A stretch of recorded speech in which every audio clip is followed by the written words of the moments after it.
الحمد لله ذي المجد والعلا خالق الحب والنقى مالك الأرض والسماء والصلاة والسلام على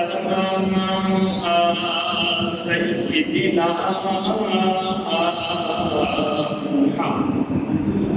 محمد المصطفى وعلى آله وأصحابه وأزواجه وأهل بيته بركة التقى أما بعد فقد قال الله تبارك وتعالى في القرآن المجيد والفرقان الحميد ولا تقولوا لمن يقتل في سبيل الله أموات بل أحياء ولكن لا تشعرون. صدق الله العظيم. إن الله وملائكته يصلون على النبي يا أيها الذين آمنوا صلوا عليه وسلموا تسليما. اللهم صل وسلم على سيدنا محمد وعلى آل سيدنا محمد كما تحب وترضى. ما تم نتھا سایہ شاہی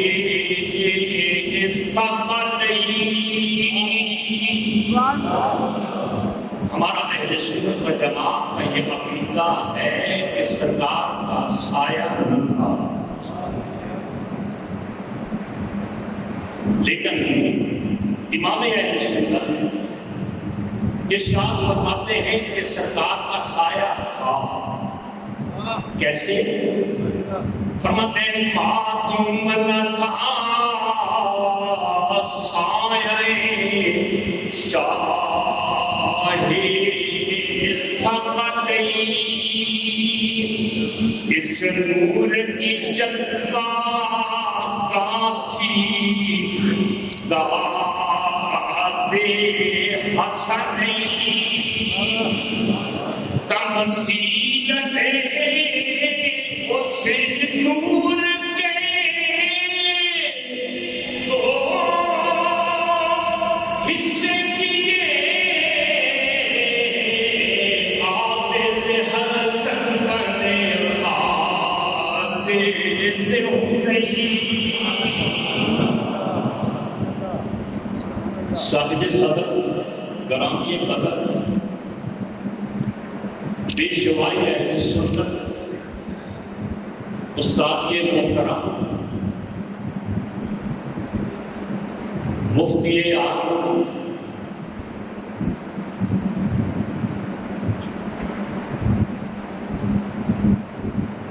اس آستانہ اور اس خانقاہ یہ روح روا مفسر قرآن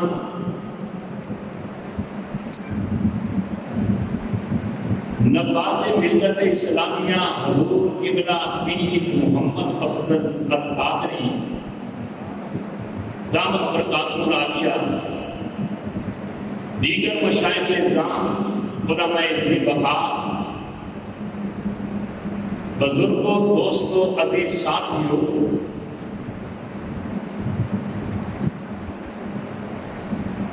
سالانہ شہادت کانفرنس کے سلسلہ میں اس نورانی، روحانی، عرفانی، وجدانی اور اعتقادی خانقاہ میں حاضر ہیں.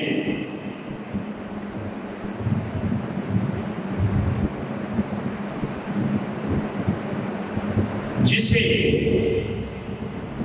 جامع شریعت و طریقت حضور قبلہ پیر خواجہ محمد اسلم قادری رحمت اللہ علیہ نے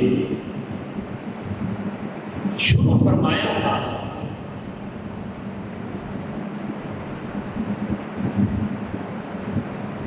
اللہ رب العزت آنے والے تمام احباب کی اس حاضری کو شرف قبولیت عطا کرے. قلت وقت کو پیش نظر رکھتے ہوئے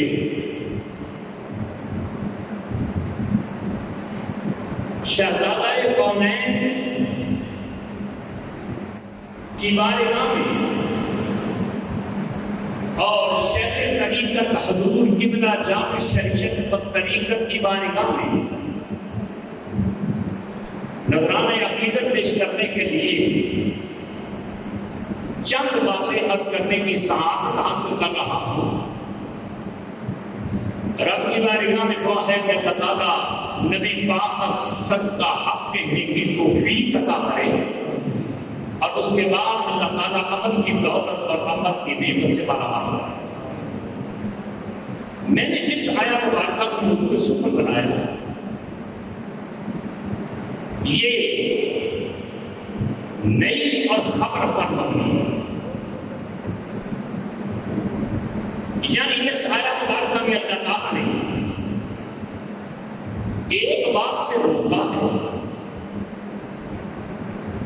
اور پھر ایک عظیم خبر دے کر ایک اور بات ارشاد فرمائی. کس بات سے روکا؟ اللہ تعالیٰ کو فرماتا ہے وَلَا تَقُولُوا لِمَن يُقْتَلُ فِي سَبِيلِ اللَّهِ أَمْوَاتٌ. فرمایا جو اللہ کے راستے میں قتل کیے جائیں ان کو مردہ مت کہو، ان کو مردہ نہیں کہنا.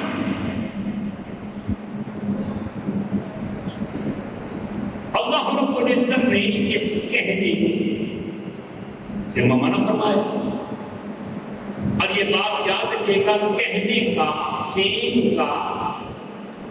گفتگو کا تعلق ہوتا ہے ٹون اور زبان کے ساتھ. اب دوسرے کا اللہ تعالیٰ نے ہمارے دل اور دماغ وہم اور گمان پر بھی پابندی لگائی. اللہ فرماتے ہیں وَلَا تَحْسَبَنَّ الَّذِينَ قُتِلُوا فِي سَبِيلِ اللَّهِ أَمْوَاتًا. جو اللہ تعالیٰ کے راستے میں قتل کیے جائیں ان کو تم مردہ گمان بھی نہیں کر سکتے. یہ جو ظن کا تعلق ہے نا تخمینے کے ساتھ، انگلش میں کہتے ہیں کہ میبی ہو سکتا ہے اور یہ بھی نہیں ہو سکتا. فنا آدمی آیا ہے یا نہیں آیا، اب ظاہر ہے کہ اس کا تعلق یہ گمان کے ساتھ. اللہ رب العزت نے پہلی آیا مبارکہ میں میری اور تیرے قول پر پابندی لگائی اور اس آیا مبارکہ میں اللہ تعالیٰ نے میری اور تیرے ظن اور گمان پر پابندی لگائی، جس سے یہ پتہ لگا کہ جو اللہ کے راستے میں قتل ہو جائے اس کو نہ تو مردہ کہنا جائز ہے اور مردہ کہنا تو درکنار، ان کو مردہ خیال کرنا بھی ناجائز اور حرام ہے. اور اگر ان دونوں آئندوں کو مد نظر رکھو تو یہ بالکل مسئلہ واضح ہو گیا کہ کافر ہے جو منکر ہو حیات شہداء کا، ہم زندہ و جاوید کا ماتم نہیں کرتے. جو کیجیے گا رب نے فرمایا کہ شہید اور شہید کون ہوتا ہے. اس سلسلے میں حضرت امام راضی رحمت اللہ علیہ کی بات کو مد نظر رکھ کر یہ بات عرض کرتا ہوں. وہ فرماتے ہیں کہ شہید کی تعریف یہ ہے ہوگا یشہدو کہ وہ ہے جو گواہی دیتا ہے بصحت الدین کہ دین کی صحت کے سلسلہ میں تارتن کبھی تو وہ گواہی دیتا ہے بالحجت والبیان، دلائل اور بیان کی وجہ سے، اور کبھی جناب علی کو گواہی دیتا ہے تلوار اور سنان کی وجہ سے۔ اب توجہ کیجیے گا کہ جو آدمی دلائل اور بیان کی وجہ سے اگر دلیل دے کر بات سمجھائے، پوری زندگی اسی میں لگا دے، جب وہ اس دنیا سے جائے گا تو رب کہتا ہے کہ وہ اب عام اس کی موت نہیں بلکہ اللہ تعالیٰ نے اسے شہادت والی موت عطا کی ہے۔ حضرت پیر خواجہ محمد اسلم القادری رحمت اللہ علیہ کی پوری زندگی کو دیکھ لیجیے کہ آپ نے جناب علی پوری زندگی لوگوں کو پڑھایا بھی ہے، دلائل بھی دیے ہیں اور رائے راست بھی دکھایا۔ رائے راست نہیں بلکہ اپنے چاروں کے چاروں صاحبزادگان کو دین کے لیے وقف کیا، اور وہ جناب علی صرف اور صرف ایک عام عالم ہی نہیں بلکہ عالم گھر بنے، مفتی نہیں بلکہ مفتی گھر بنے۔ اللہ رب العزت کے فضل و کرم سے صرف یہی نہیں بلکہ ان کی جتنی بھی ان کی دختران ہیں، ان کی صاحبزادیاں ہیں، اور بالخصوص مکرمہ معظمہ ہماری واجد صاحبہ، ان کو بھی جناب علی کیسے تیار کیا۔ اب توجہ کیجئے گا، جو آدمی دلائل اور پھر شیر پیشہ اہل سنت، شمشیر بے بیان حضرت پیر محمد افضل القادری دعوت برکات العالیہ، جن کی خدمات تحریری بھی ہیں، تقریری بھی ہیں، اور بلکہ اس سے بڑھ کر اب کرو کہ جتنے بھی شعبے ہیں نا، حضرت پیر محمد افضل القادری پیشوائے اہل سنت نے الحمدللہ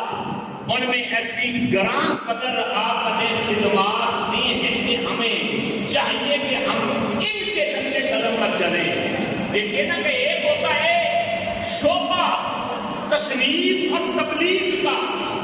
اور ایک شعبہ ہوتا ہے تقریر کا، اور ایک شعبہ ہوتا ہے درس و تدریس کا۔ حضرت نے درس و تدریس میں بھی اپنا لوہا منوایا ہے، حضرت نے اپنے بات اور تبلیغ میں بھی لوہا منوایا ہے، اور آپ نے تصانیف اور تعلیم میں بھی آپ نے لوہا منوایا۔ دیکھیے تو صحیح جناب علی، آپ کی یہ تفسیر افضلیہ کو پڑھ کر دیکھیے، آپ کے جناب علی خلفائے راشدون کو پڑھ کر دیکھیے، اور پھر آپ کا وہ جناب علی خطابات کے سلسلہ میں یہ جو ایک ایسا خزانہ آپ نے پیش کیا کہ جتنے بھی تھوڑے علم والے ہیں، بلکہ میں سمجھتا ہوں کہ جو کہ عالم نہیں بھی، اگر اس کتاب کو پڑھ لیں تو الحمدللہ اس سے استفادہ کر کے وہ لوگوں کی خدمت بھی کر رہے ہیں ہر اعتبار سے۔ بہرحال حضرت پیر خواجہ محمد اسلم القادری رحمت اللہ علیہ نے اپنی زندگی میں بیان کے ذریعے، دلائل کے ذریعے لوگوں کو سمجھایا، اور کئی ایک لوگوں کو داڑیاں رکھوائیں، کئی ایک لوگوں کو توبہ طائب کر کے رائے راست دکھایا، اور اللہ رب العزت نے پوری زندگی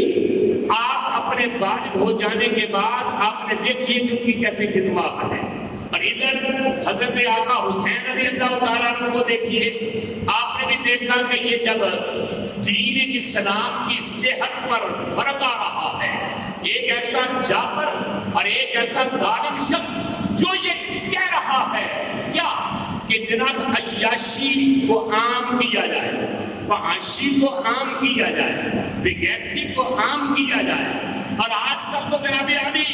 ہے نا حالات ایسے کہ لوگ جناب علی پارلیمنٹ میں بھی بیٹھ کر حق بات کرنے کے لیے تیار نہیں۔ آقا حسین رضی اللہ تعالیٰ عنہ نے تو گورنر مدینہ کو سامنے بٹھا کر یہ کہا تھا، آپ نے یہ کیا فرمایا، ایھا الامیر، اے امیر سن، یزید بن معاویہ رجل شارب الخمر، وہ ہے جو شراب پینے والا فاسق اور فاجر شخص ہے، اور میں اس کے ہاتھ پر اپنا ہاتھ رکھنے کے لیے اور دینے کے لیے تیار ہوں۔ اگر توجہ کیجیے گا، آج تو جناب پارلیمنٹ میں لوگ جاتے ہیں نا تنخواہ دے کر، پارلیمنٹ میں جاتے ہیں لوگ، ان کی ہاں میں ہاں ملاتے ہیں، اور آپ کو پتا ہے میرے بھائیوں آج کل تو حال یہ ہے نا کہ جناب کلمہ بھی پڑھتے ہیں، اور کلمہ پڑھ کر پھر جناب علی آئین پاکستان کے خلاف بات بھی کرتے ہیں۔ کسی نے خوب یہ کہا کہ ہوتے رہے ہر دور میں یزید کئی، لیکن حسین بن علی کی گردن میں خم نہیں۔ یزید نے جناب علی کیا اعلان کیا، اور آقا حسین رضی اللہ تعالیٰ عنہ نے یہی فرمایا کہ قرآن کی توہین کو شبیر نہ مانے، اور شیطان کے آئین کو شبیر نہ مانے۔ آپ نے بھی یہ دیکھا کہ دین کی صحت پر ہڑپا رہا ہے، وہ دین کو بیمار کرنا چاہتا ہے، دین میں اپنی کئی ایک باتوں کو داخل کرنا چاہتا ہے۔ آقا حسین رضی اللہ تعالیٰ عنہ نے آپ نے ایسا اعلان کیا، ہر جگہ پر وہی کلمہ حق بلند کیا۔ تو میرے بھائیوں، جو آدمی کلمہ حق کو بلند کرنے کی خاطر پوری زندگی اسی طرح وہ اپنی جان کو قربان کر دیا کرتا ہے، اللہ تعالیٰ فرماتا ہے وہ شہید ہے، تو شہید کو مردہ کہنا جائز نہیں، مردہ کو اس کو مردہ خیال کرنا بھی جائز نہیں۔ آقا حسین رضی اللہ تعالیٰ عنہ بھی زندہ ہے، اور ہمارے پیر و مرشد پیر خواجہ محمد حسن القادری وہ بھی زندہ ہے، کیونکہ انہوں نے بیان اور تمائل کے ذریعے لوگوں کو سمجھایا اور دین کو کمزور نہیں ہونے دیا، اور آقا حسین رضی اللہ تعالیٰ عنہ نے بھی ایسا ہی کیا۔ تو پھر کیوں نہ میں یہ کہوں کہ تیرے تن پر رستی یزید گر، اور میرے حق پرستی شہید ادھر، وہ جیے ہوئے بھی مرے ہوئے، وہ جیے ہوئے بھی مرے ہوئے،